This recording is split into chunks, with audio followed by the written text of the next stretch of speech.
So, my name is Michael. The screen.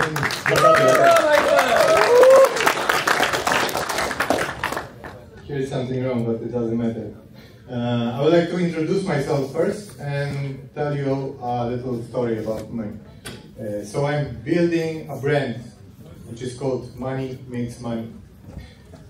And I start my YouTube channel in 2019, in February. I started investing in cryptocurrency at the end of 2016, in December. So the first Bitcoin which I bought was under $1,000. But then when I get deeper, I also want to create something. And in Polish YouTube, there was a lot of channels which been informing about the news, about events on the market and so on. But we had a DeFi summer in 2020. And there was no such of channel which will show you how to actually provide liquidity, how to use this DeFi, how to do staking and so on. That's why I started. By the way, we're gonna talk about free money. Who likes free money? Raise your hands up. It's not gonna be very optimistic, unfortunately. Okay, that's me, and money makes money. So, I've been creating a lot of tutorials and basically videos where I show how to provide liquidity, like Phil was showing you. I was one of the first in Poland who was providing such of content. And you probably, some of you can remember Terra Luna. I was a OG lunatic as well. It didn't end up well, as you know, but in Luna, we had a lot of DeFi opportunities, like delta farming, where you basically join a couple of protocols together and you cannot lose, where at the end of the Luna collapse, everybody lost something, at least. And I felt a little bit guilty because of that. I know that everybody is taking their own responsibility on their financial actions, but you know, even if I was showing to people how to do it, they knew and they did it. Some of them, they did it. They've been using the DeFi products. So I felt a little bit guilty, and because I lost also a lot of money in it, I decided to change money makes money into time, effort, and information makes money. I wanted to show people that not only with your capital, you can gain profits. So I became so-called airdrop hunter. That term didn't exist right then. It starts to pick up after the huge airdrops, like for example, Arbitrum or Aptos. That was a couple of years later. On Terra Luna, we had a lot of test nets and so on, so you could show it in a nice way. And I started doing it, and sometimes I was publishing 3 videos a day. A lot of test nets, and many people been telling me, Michael, why you are doing it? The testnet doesn't pay. There is no real money. Well, until Aptos came. And everybody get $3,000 just for minting NFT and registering on the website.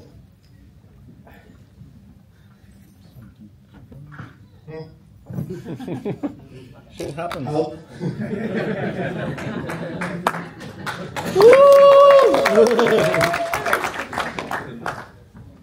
Trzeba klikać trochę szybciej. Anyway, we have, in airdrops, we have cycles, the same like we have cycles on the market. First of all, maybe start, what is an airdrop? Airdrop is basically free money. To qualify to get this free money, you should do some simple tasks, like swaps or getting into some campaigns and so on. That was before. That was the beginning of the airdrops. Right now, the airdrops are like a very strong marketing tool for the Web3 projects. Any project which is not doing an airdrop is missing out. And this is getting more and more difficult for the airdrop farmers. Here you can see the most popular airdrops in the past. As you can see, Uniswap, it was $12,000. But this is our all-time high price. When we got the airdrop, everybody got 400 tokens, which point like between $2 and $4. But after 2 years, they reached all-time high, and this airdrop was worth $12,000. What you have to do is to do one swap on Uniswap, which was a decentralized exchange. Maybe the fees on the Ethereum network being pretty high because of the DeFi summer this time. So for the swap you have to pay like $90 fees. But anyway, it was really worth it. That was one of the biggest airdrop ever because it gave away $6.4 billion. After 2 years, 30,000 of the addresses still didn't claim the airdrop. It was like $100 laying on the table, still there, waiting to be claimed. And only 1% of the total addresses didn't sell any tokens. 7% still have some uni tokens, but most of them they sold. Then we have the 1inch, which was another decentralized exchange that was a little bit smaller. They actually have 2 seasons. It was $6,000 per 1 season. Same qualification, one swap, you get $6,000. After was Ample, if you hold Ample, then you get almost equal amount 1-to-1 token fold. That's the minimum amounts. The 6,000, yeah, all of the amounts are like minimum. The Uniswap is the maximum amount. So the minimum amount you could get $6,000. Ampleford minimum 1,000, but I know people, me myself, I got the airdrop for $9,000 just on one wallet. Then we had DYDX, that was a pretty huge airdrop as well. Just one swap on the perpetual DEX, and you get around $4,000. Osmosis and Juno, that was 1-to-1 for staking Atom on Cosmos network. Then we had Optimism. Optimism is also have different seasons. So even this year, I got $6,000 in Optimism, in token OP, just for minting some NFTs, which I, of course, have to pay for it. But it was still a big surprise for everybody. $6,000, you just got it for free. Airdrop. Arbitrum, that was 2 years ago. That was in the middle of bear market. So it was huge injection to the market, and people start to farm because they knew that some of the networks, which are just developing, they're gonna probably do an airdrop as well. And Aptos does the testnet airdrop. For minting free NFT and registering on the website, you get $3,000. No money involved. That was what I was tracking. I think I was one of the first people in Poland who showed that airdrop. And many, I think thousands of people got it because of me. Last year we had also TIA. TIA, it depends, it was actually very organic airdrop, which you got for using different dApps and so on.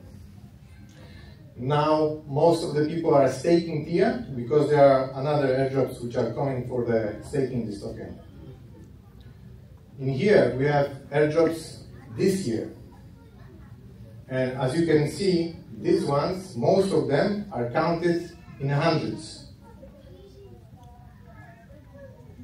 Here, we have in thousands.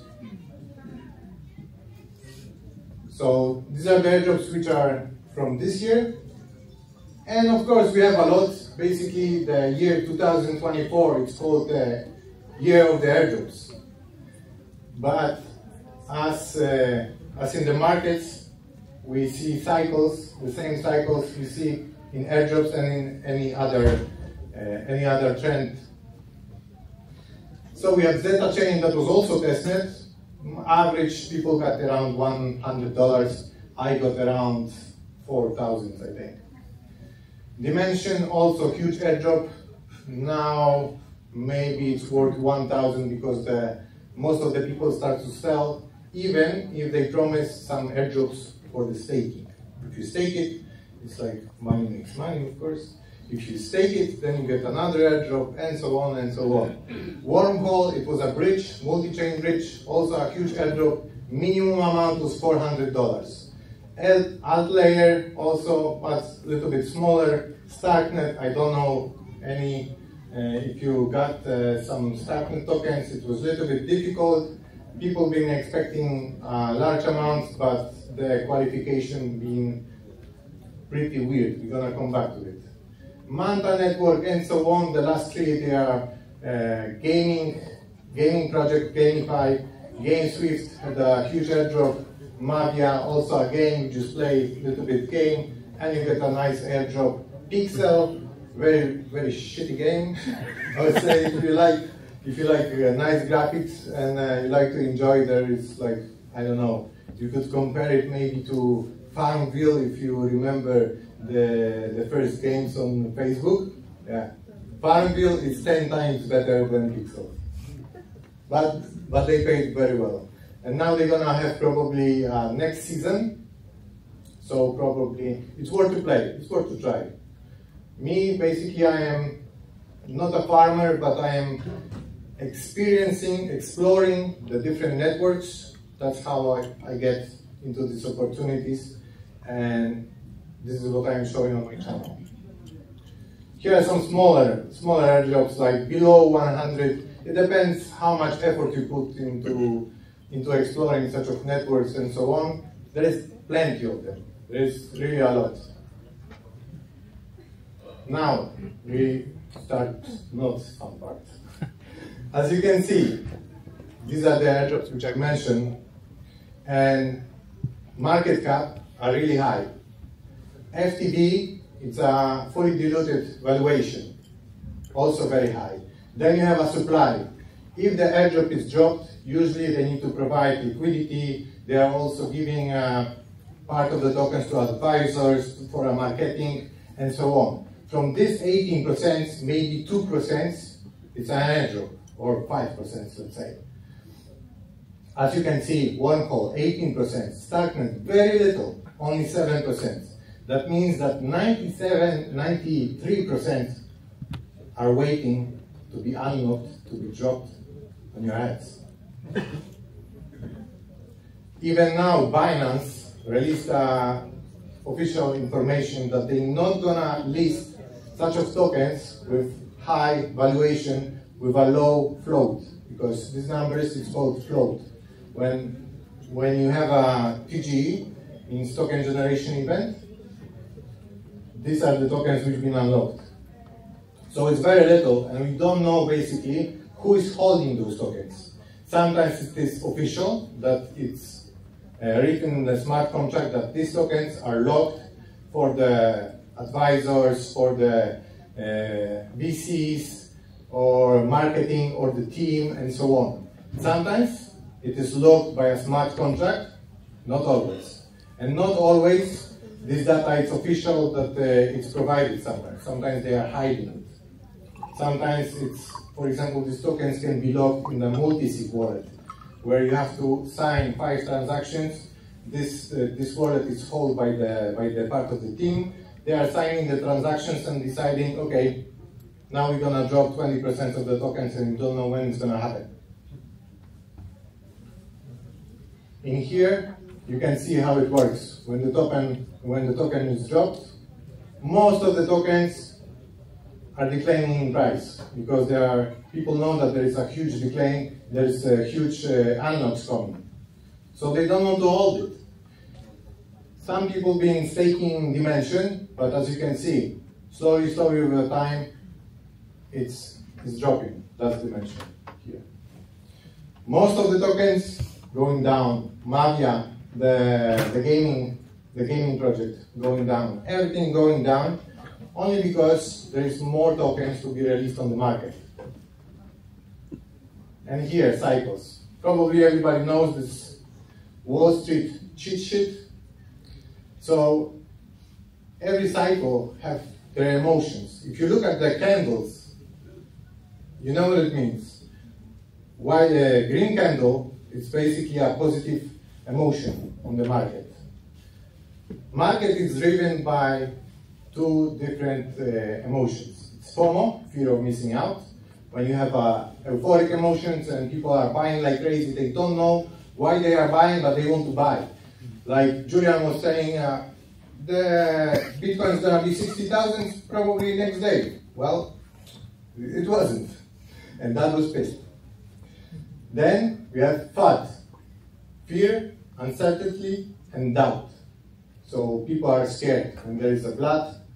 They don't want to buy. And like Warren Buffett is saying, you should buy this glut. When everybody is scared, then you should go for it. And the same thing we have in the airdrops. At the beginning, it was very easy to get it. You make one swap, you get 12,000 bucks. Bang, it's in your wallet. You can do it whatever you want. After you mint this free NFT from Aptos, you get 3,000 bucks.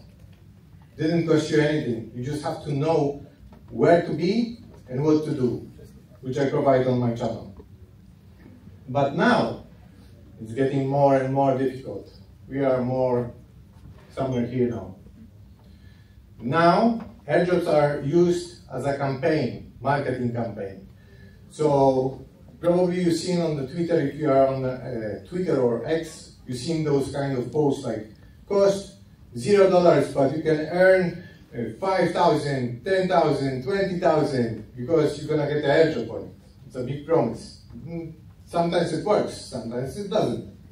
You have to collect some points, some XPs, you have some different multipliers, stake this, stake that, KYC, a lot of different stuff. It's getting just more and more difficult because there is a huge interest. People see that before it's been so easy. So they all want to, we are all greedy. We all want free money, right? And now, suddenly, civil ban. What is civil? I'll explain. I don't think that civil is a correct term to call farmers, because most of us are farmers. We do multi-accounts, we farm on the weekends, because on the weekends you have low fees, so you can do a lot of swaps. You put empty transactions just to, leave a sign of your wallet. Like, I've been there, I did that, and maybe I will qualify for something. But civil, it was taken out of the civil attack when we had decentralized DAO, decentralized autonomous organizations, where you have these government's tokens and people can vote on the different proposals and change basically how different protocols works. And some people have been taking advantage of it, putting those tokens in the different accounts so they can manipulate how the protocols works. They create false identities, and that was a threat to decentralization because some people which are holding a lot of tokens, they could basically manipulate the whole protocol. So people which are farming, they are farmers. Civil, I don't agree with it. Now, we can see, I don't know if you are farming layer 0 airdrop. Of course. That's the place where they announced we did the snapshot. And the transactions dropped from 400,000 per day to 80,000. That means our job is done. It's finished, we are not farming anymore, so that's the real utility. It's 81,000. Because they decided that we're gonna ban civils, so farmers. They've been trying to put some forms that people report, other people, other farmers, and so on, and they did it. But we have another one. Oh, Startnet. lovely one. Many people hate this airdrop. Many people hate this airdrop because, well, the qualification been a little bit not fair for you. The qualification was to hold 0.05 Ethereum on your wallet. That was, at this time it was like 13 bucks. It was almost nothing. But many people, instead of holding this useless Ethereum on their wallet, they provide, for example, liquidity pools, because that's like a blood for the network. You know, if you don't have liquidity, you cannot do swaps, you cannot do anything. Holding a useless Ethereum on your wallet does nothing for the ecosystem, but they choose that way. And also many people been holding NFTs on their wallet. That was also basically useless for them, and it wasn't fair. So many people just dropped the token. We got some small parts, but many people was, because they had high expectations and they didn't get it, they get angry, the usability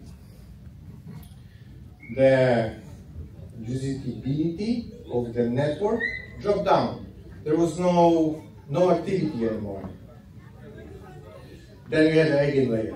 Eigenlayer overfarmed airdrop. They collected 15 billions of Ethereum locked in the protocol. That means that a lot of whales of Ethereum in farming. And they make fun of these people.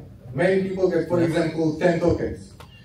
And they listened to the community because the community was angry. So they said, okay, we're gonna give you additional 100 tokens. But you cannot sell them. You're gonna lock it in your wallet and you have to stake it, you cannot sell it. So basically some people got like up 110 tokens and up, but they cannot do anything with it for the next year. And now they open the vesting, and for example, VCs can sell their tokens, and we are happy just to hold it. Still, we have some free opportunities to farm these airdrops. It's not like you need a lot of capital, like you need to lock your Ethereum and so on. For me, basically, if the capital is involved, a lot of people, which large capital is gonna farm it, and we as a small guys in this chain, we're not gonna get it. For example, when Linea announced that they're gonna have a new campaign called Linea Search, where you have to provide liquidity and so on, Justin Sun, this guy from Tron, he injected there $4 million directly.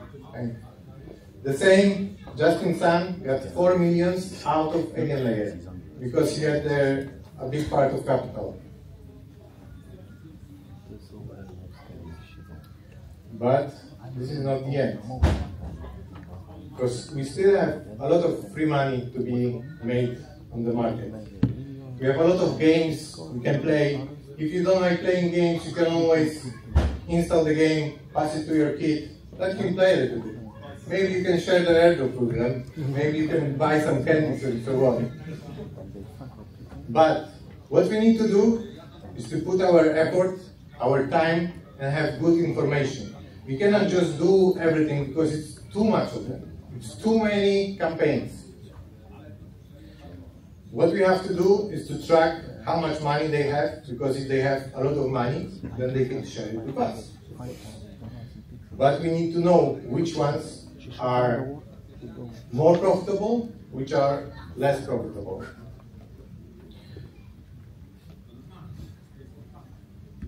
So like in every cycle, we have this peak moment and we have decline. The same happens with airdrops. Airdrops was one of the narratives that contributed significantly to the growing interest in the cryptocurrencies. Basically, because of the airdrops, many people find out about cryptocurrency. Many people find out about gaming in Web3 and so on. Games in Web3, they are not so interesting like real games in Web2, like AAA games. But we have some cool games, like for example, Star Heroes or some other ones, which are pretty good and it's fun to play. Additionally to that, you can make some money. So it's worth to try. You just need to know where to look for it. And this is not the end, because every cycle has its beginning and the end, but it usually goes in cycles. So even if now it's more difficult to do it, these people will lose their interest. They will go away sooner or later. Now when we are reaching the top, maybe they're gonna make some money until the end of the bull market. We don't know when it's gonna be finished, but most of them, they will just go away because they have huge expectations. Like I showed you, for free minting NFT, you get 3,000. They have huge expectations. They don't get it. Okay, probably crypto is a scam and it wasn't worth it. I just waste my time. But the ones who's gonna stay and keep farming, they will get it sooner or later. So all you need to do is just be patient and work your ass off, because it's not easy. You need to do a lot of research. You need to follow the correct accounts on YouTube, on Twitter. You can leave me a follow or subscribe my channel. I am trying my best, but of course it's not possible to catch everything. It's basically too many of them. Too much opportunities. It makes market too saturated. But the ones which are patient, they will get paid sooner or later. That's all from me. If you have any questions.